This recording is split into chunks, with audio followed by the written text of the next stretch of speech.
Assalamu alaikum wa rahmatullahi wa barakatuh and welcome to Spotlight. Muslims currently face a litany of challenges regarding their identity and place within Australian society, with the community left asking what they can do to navigate through the negativity that has clouded both political and social discourse. Visiting our shores from London is Dr. Anas Altikriti, who is renowned for his insight and understanding of Middle Eastern politics and his efforts to encourage positive engagement between Islam and the West. Dr. Anas, welcome to the show. Shukran jazeelan. Thank you very much for having me. Dr. Anas, in Australia there's been much concern from within the Muslim community regarding increased government legislation that seemingly targets Muslims, as well as the media's inflammatory and biased reporting. From your experience in the UK, what could Muslims in Australia do to deal with these challenges? Bismillah ar-Rahman ar-Rahim. Thank you very much again for having me. And I think that that particular question is the question that virtually all Muslims are asking themselves, whether I travel to the United States or to throughout Europe and here in Australia. First and foremost, if we are hoping to impact and affect that legislation, it's very, very important to, the word is engage, to basically address the sources of these policies, the thinking behind these policies head on. It's no good just sitting back in our own respective mosques, community centres, in our homes even worse, and just shaking our heads thinking that this is very, very bad and then doing absolutely nothing about it.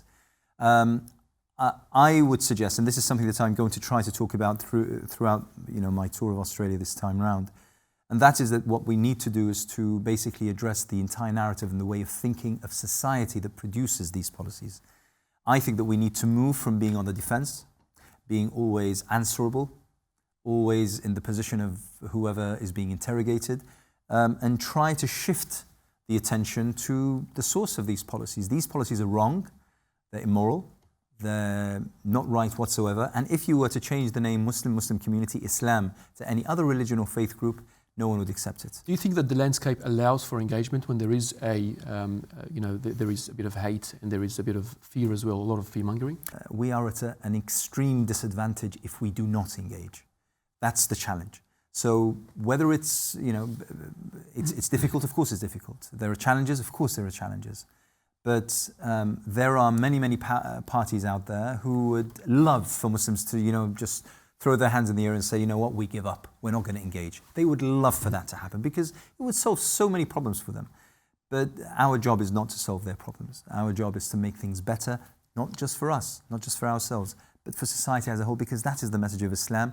And by challenging this, which targets Muslims right now, what we're doing is we're challenging the whole narrative and the mindset that might then target another part of society in the future. Now, there are some Muslims in Australia that would say that Western governments are involved in intervention in Muslim land, they are being oppressive, and that we should completely disengage. How would you respond to that? I think that we should engage in order to make the policies more moral. I think that there is a moral vacuum today everywhere around the world.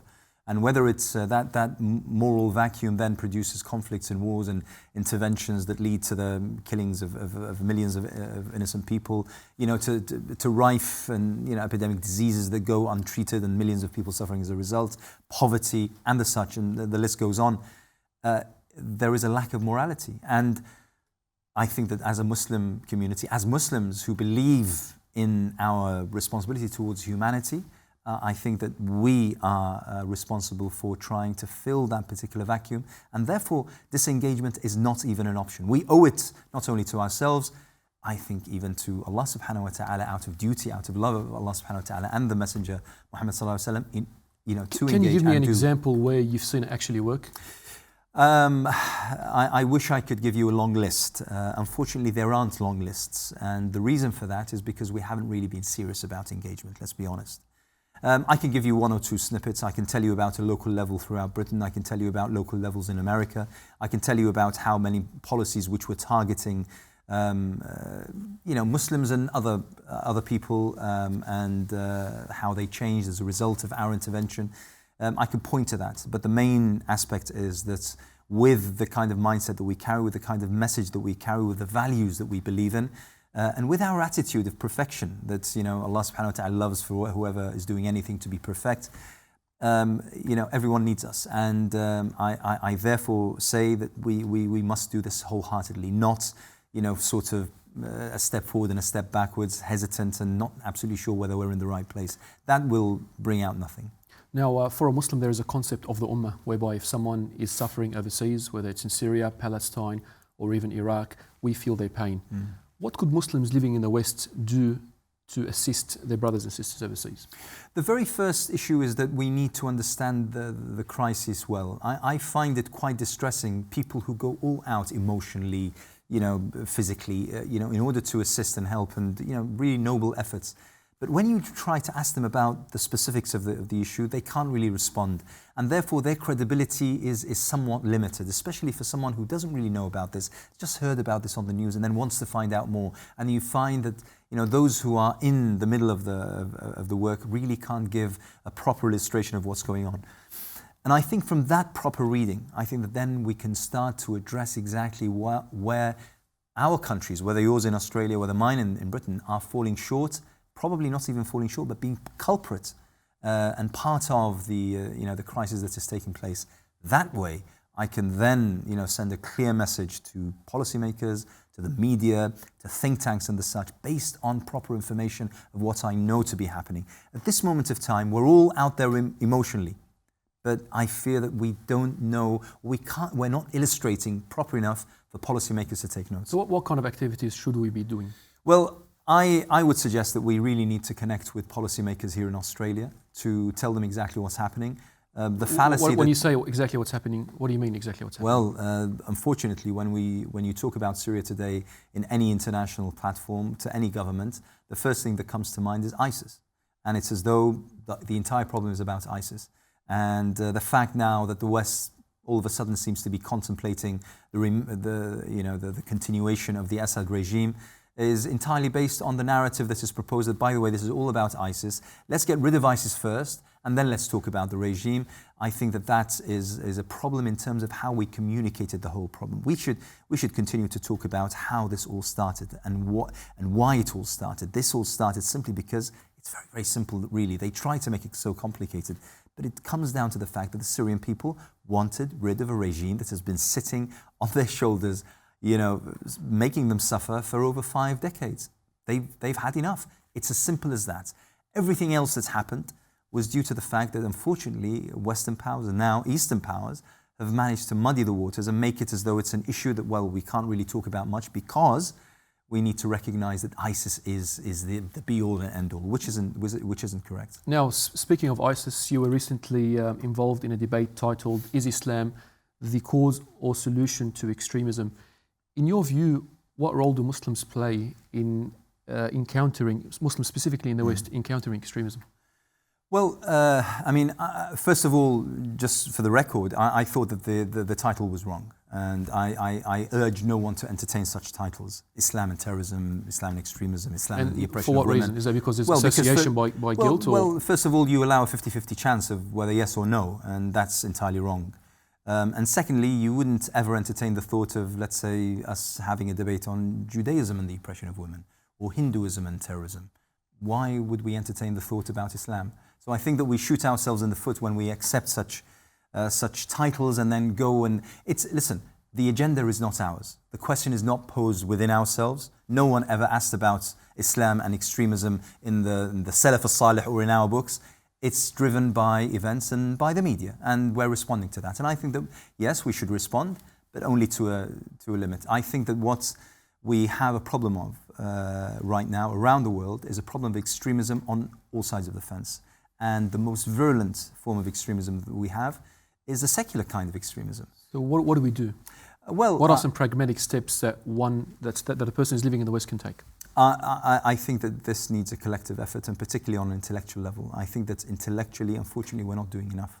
I think that we're spending too much time talking about the details and about the sort of side effects of the big problem, the cause of the problem today around the world, which are, extremism is merely a sort of side effect of, is the lack of morality.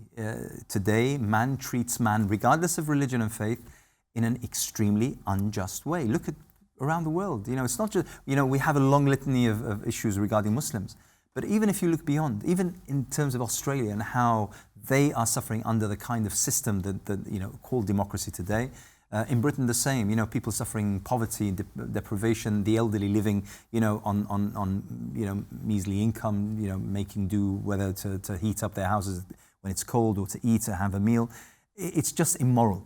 And I think that we as Muslims need to address that particular issue. I think that it's not Islam and Muslims who need to answer to the questions being posed by the media. I think that it's the kind of Western structure, this kind of, you know, whole, if you wish, Western civilization that needs to answer towards all of humanity. The death, destruction, the poverty, the deprivation, and the pain and suffering of most human beings is caused because of the lack of morality. And we as Muslims are most equipped in order to fill that particular vacuum.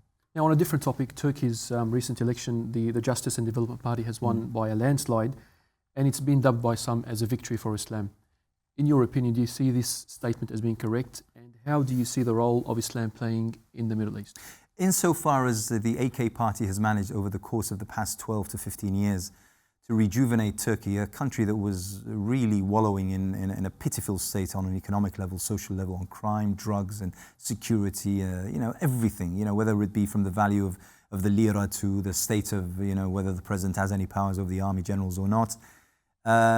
I think it's something that the Turkish people speak about and speak of with their votes and with their feet every single time, every time they're given the chance. And I think that ultimately speaking, the Turkish people, regardless of whether they be, you know, themselves Muslims and observant Muslims, or whether they be secularists, I meet many people who, you know, aren't observant Muslims, but they themselves see best to vote for the AK party. Insofar as that party is bringing stability, peace, development, equality, humanity to a country that was void of all that, then yes, a victory for Islam, but more importantly, I think a victory for humanity and a model that people can emulate, and long may it continue. And what role does Islam play, you know, going into the future of the Middle East at the moment? Islam is intrinsic to the Middle East, and that is something that the West unfortunately fails to understand time and time again. You know, secularists have forever, and Orientalists have forever fooled policymakers in the West into thinking that they can somehow emulate what's happened in Europe by separating state, state and church. It's not the same. We don't come from the same historical background. In Europe, the church was a tyranny in its own, and therefore that kind of separation was called for. In Islam, the more religious the ruler, the better people were in terms of their welfare and justice and all that. So we come from different historical backgrounds. And plus, you know, we've seen every single time, whether it be in Egypt in 2012, whether it be, you know, across the board, whenever people had the free choice, the free, transparent choice to choose for themselves, absolutely they chose Islamic leaning, you know, whether absolutely Islamic parties or Islamic leaning parties. Islam is part and parcel of the psyche. You know, even those who don't pray, but yet they have these identities with Islam and Islamic emotions. So it's something that the West needs to contend with. It's part of what we call on policymakers to try to understand more so that they can make better decisions. We're hoping it's going to be a very, very long haul. We pray that Allah subhanahu wa ta'ala makes it smooth and successful. I mean, Dr. Anas Altikriti, thank you for being with us. Jazakallah khair. And thank you for watching. You can join the conversation by sending an email to spotlight@onepathnetwork.com. Until next time, Assalamu alaikum wa rahmatullahi wa barakatuh.